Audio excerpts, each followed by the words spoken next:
সরকারি চাকরিতে কোটা সংস্কারের এক দফা দাবিতে বাংলা ব্লকেটের কারণে প্রায় স্থবির হয়ে পড়েছে দেশ। পূর্ব ঘোষণা থাকলেও অফিসগামীদের পড়তে হয়েছে বিপাকে। সড়কে যানবাহন চলাচল বন্ধ করে দেয়ায় যানজটে যাত্রীদের আটকে থাকতে হচ্ছে ঘন্টার পর ঘন্টা। এর মধ্যে কেউ কেউ অসুস্থ হয়ে পড়ছেন। সহকর্মীদের তথ্য ও ছবিতে প্রতিবেদন। বুধবার পূর্ব ঘোষণা অনুযায়ী চট্টগ্রাম নগরীর দেওয়ানহাট ওভারব্রিজের নিচে সড়ক ও রেলপথ অবরোধ করেন চট্টগ্রাম বিশ্ববিদ্যালয় ও এর অধিভুক্ত কলেজের শিক্ষার্থীরা। এতে অনেকটাই বন্ধ হয়ে যায় রেল চলাচল। মুক্তিযোদ্ধা কোটা ইস্যুতে হাইকোর্টের দেয়া রায়ের ওপর আপিল বিভাগের স্থিতাবস্থা প্রত্যাখ্যান করেন আন্দোলনকারীরা। আমাদের এক দফা দাবি আদায় না হওয়া পর্যন্ত আমরা রাজপথ ছাড়ছি না। এক মাস স্থগিত করেছে, কিন্তু আমরা সেই রায় মানব না এবং আমরা আমাদের আন্দোলন চালিয়ে যাব।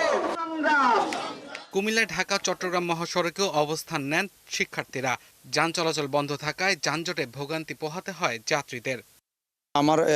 আমার যদি আজকে না যায়, আমার টিকিট যদি ক্যান্সেল হয়ে যায়, আমার ভিসা ক্যান্সেল হয়ে যাবে, আমার ভিসা নাই। কৃষক, শ্রমিক, মেহনতি সমাজকে বঞ্চিত করে যে ধরনের কোটা আছে সকল কোটা বাতিল করে নির্বাহী বিভাগ সংসদে আইন করবে। কোটা সংস্কারের দাবিতে সপ্তম দিনের মতো ঢাকা আরিচা মহাসড়ক অবরোধ করে বিক্ষোভ করেন জাহাঙ্গীরনগর বিশ্ববিদ্যালয়ের শিক্ষার্থীরা। জানান তারা চান কোটা প্রথার যৌক্তিক সংস্কার।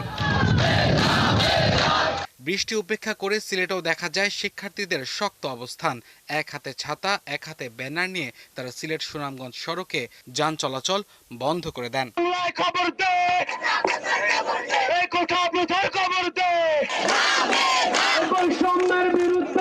কোটা না মেধা, মেধা মেধা স্লোগানে রাজশাহীতেও ছিল শিক্ষার্থীদের শক্ত অবস্থান।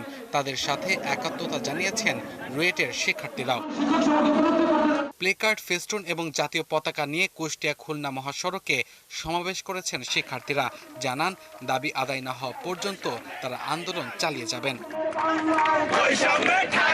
সত্যিকার অর্থে প্রকৃতপক্ষে অনগ্রসর তারাই যেন ওই কোটার আওতাভুক্ত হয়। আমরা এভাবে কোটাটাকে সংস্কার মুক্ত করতে চাচ্ছি। ময়মনসিংহ বাংলাদেশ কৃষি বিশ্ববিদ্যালয় ক্যাম্পাসে রেলপথ অবরোধ করে বিক্ষোভ করেছেন শিক্ষার্থীরা। রাস্তায় গণপরিবহনের সংখ্যাও দেখা যায় কম। আব্দুল মামুন, ৭১। এখন জন্ম সনদ দিয়ে খোলো বিকাশ স্টুডেন্ট অ্যাকাউন্ট। নিজের বিকাশ নিজে কর।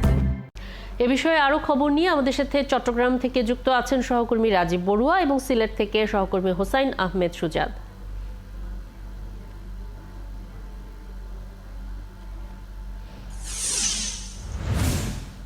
প্রথমে যাচ্ছি চট্টগ্রামে। রাজীব বড়ুয়া, সকাল থেকে রেলপথে অবস্থান করছিলেন শিক্ষার্থীরা। এই মুহূর্তে তারা কোথায় অবস্থান করছেন, আন্দোলন নিয়ে তারা কি বলছেন, এবং আপিল বিভাগ তো হাইকোর্টের রায়ের উপর স্থগিতাদেশ দিয়েছে, এতে তারা সন্তুষ্ট নন কেন?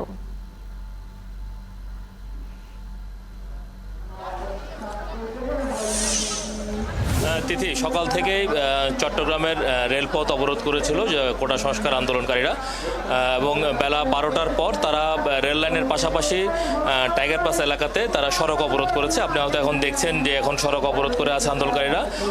এই রেল লাইন অবরোধের কারণে কিন্তু সকাল 10টার পরে কোনো ট্রেন চট্টগ্রাম স্টেশনে আসতে পারেনি এবং যেতেও পারেনি।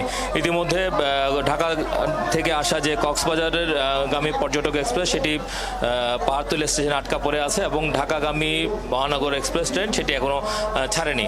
এবং আমরা দেখেছি যে 12টার পরেই যারা আন্দোলনকারী তারা এখানে ওই সড়ক অবরোধ করেছে।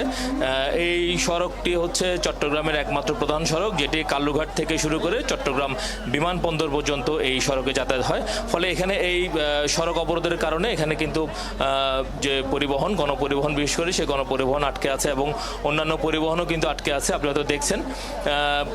আমরা একটু এখানে যারা আন্দোলনকারী তাদের সাথে একটু কথা বলি, যারা এখানে রাস্তায় অবস্থান করছেন। আপনাদের হাইকোর্টে তো আপনাদের এই দাবিটা স্থগিত করেছে আপনার 1 মাস, তো তারপরেও আসলে আপনারা রাস্তায় কেন?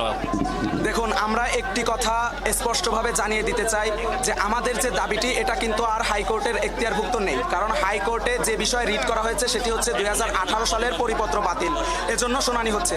তো আমাদের দাবিটি কিন্তু 2018 সালের পরিপত্র অনুযায়ী নয়। আমাদের দাবিটি এখন আমরা প্রথমে সেই পরিপ্রেক্ষিতে আমাদের আন্দোলন শুরু হলেও এখন কিন্তু আমাদের দাবিটি শিফট করেছি। আমরা আমাদের আমাদের এখন এক দাবি এক দফা, সেটি হচ্ছে বাংলাদেশের সকল গ্রেডের সকল সরকারি চাকরিতে যে বৈষম্যমূলক কোটা ব্যবস্থা আছে সেটি মানে অবিলম্বে বিলুপ্ত করতে হবে এবং 5% অনগ্রসর জনগোষ্ঠীর জন্য কোটা রেখে সংসদে আইন পাশ করতে হবে।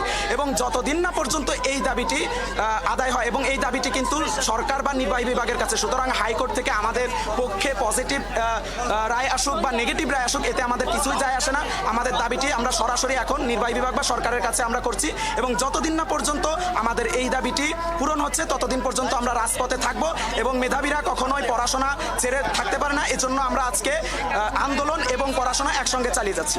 রাজপথে অবরোধের কারণে তো এখানে আসলে জনদুর্ভোগ বাড়ছে, আসলে বিষয়টা কিভাবে দেখছেন? আসলে এখানে জনদুর্ভোগ যে বেড়েছে এতে আমাদের কোনো করার কিছু নেই, কারণ হচ্ছে আমরা আমাদের ভবিষ্যতে কিছু নাই, আমরা ইন ফিউচারে আমরা কি করব সেটাই নাই। আমাদের যে মানে এখন হচ্ছে যে আমাদের যে 2% কোটাধারী মানুষের জন্য 2% মানুষের জন্য 30% কোটা দিচ্ছে এবং আমাদের সাধারণ শিক্ষার্থীর জন্য যে কোনো সুবিধা নাই। আমাদের যে সামনের যে ভবিষ্যতে আমরা যে পড়াশোনা করব সেটা রোধ করে দিচ্ছে। এই জন্য আমরা সাময়িক অসুবিধা হইলেও জনগণদের আমাদের করার কিছু নাই, আমরা এটা করতে হবে। ধন্যবাদ। এখানে আপনি শুনছিলেন যারা গাজীপুর, আপনার মাধ্যমে শুনছিলাম আন্দোলনকারীদের বক্তব্য। এবার আমরা সিলেটের খবর জানবো। সুজাত যুক্ত আছেন আমাদের সাথে। সুজাত, সিলেটে এই যে কোটা সংস্কারের দাবিতে আন্দোলনের আজকের খবর জানাবেন।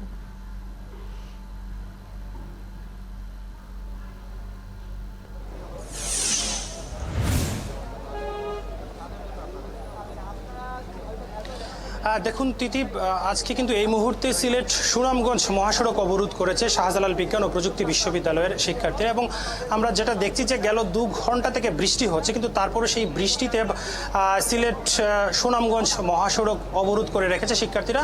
সেখানে কিন্তু যান চলাচল বন্ধ হয়, মানুষজন বিপাকে পড়েছে। আমি যদি আপনাকে এই মুহূর্তে চিত্রটা একটু দেখাতে চাই যে সিলেট সুনামগঞ্জ মহাসড়কে শাহজালাল বিজ্ঞান এবং প্রযুক্তির বিশ্ববিদ্যালয়ে বাংলা ব্লকেট নামে তারা অবরোধ করেছে এবং শত শত শিক্ষার্থী কিন্তু সেখানে তারা দাঁড়িয়ে আছে। তারা বলছেন যে কোটা প্রথা নিপাত যাক, মেধাবীরা মুক্তি পাক এবং তাদের এই আন্দোলনের কারণে কিন্তু সুনামগঞ্জ থেকে আসা গাড়ি কিন্তু সিলেটে প্রবেশ করতে পারছে না, পাশাপাশি সিলেট থেকে কোনো গাড়ি কিন্তু অন্যদিকে যেতে পারছে না। শিক্ষার্থীদের দাবি হচ্ছে একটাই, যে তারা এই প্রথাটি বাতিল করা হোক। আমরা একজন শিক্ষার্থীর সাথে কথা বলবো। আজকে তো হাইকোর্ট একটা রায় দিয়েছে, স্থিতিশীল অবস্থা জারি করেছে, তারপরে কেন আন্দোলন? আপনাদেরকে আমরা খুব ক্লিয়ার করে বলতে চাই যে আমাদের হাইকোর্টের যে রায়, আমরা সেই রায়ের প্রতি আমাদের সম্মান আছে। একইভাবে আমাদের সম্মান আছে আমাদের দেশের মুক্তিযোদ্ধাদের প্রতি, শহীদ মুক্তিযোদ্ধাদের প্রতি, যারা আমাদের দেশের গর্ব। কিন্তু একটা যখন দাবি বা একটা আন্দোলন হয়, সে আন্দোলনের একটা দাবি থাকে। আমরা ক্লিয়ার করে বলেছি আমাদের দাবি কি। আমরা ততক্ষণ পর্যন্ত আন্দোলনে থাকবো যতক্ষণ আমাদের দাবি মেনে না নেওয়া হয়। তাহলে হাইকোর্টের রায় কি হলো বা না হলো সেটার উপরে আন্দোলন নির্ভর করে না, আন্দোলন নির্ভর করে আমার দাবি মেনে নেওয়া হচ্ছে কিনা। আমরা ক্লিয়ার করে বলেছি আমাদের দাবি 2018 সালের পরিপত্র বহাল রাখা বা স্থগিত রাখার উপরে নয়। আমাদের আন্দোলন হচ্ছে সরকারের নির্বাহী বিভাগের উপরে।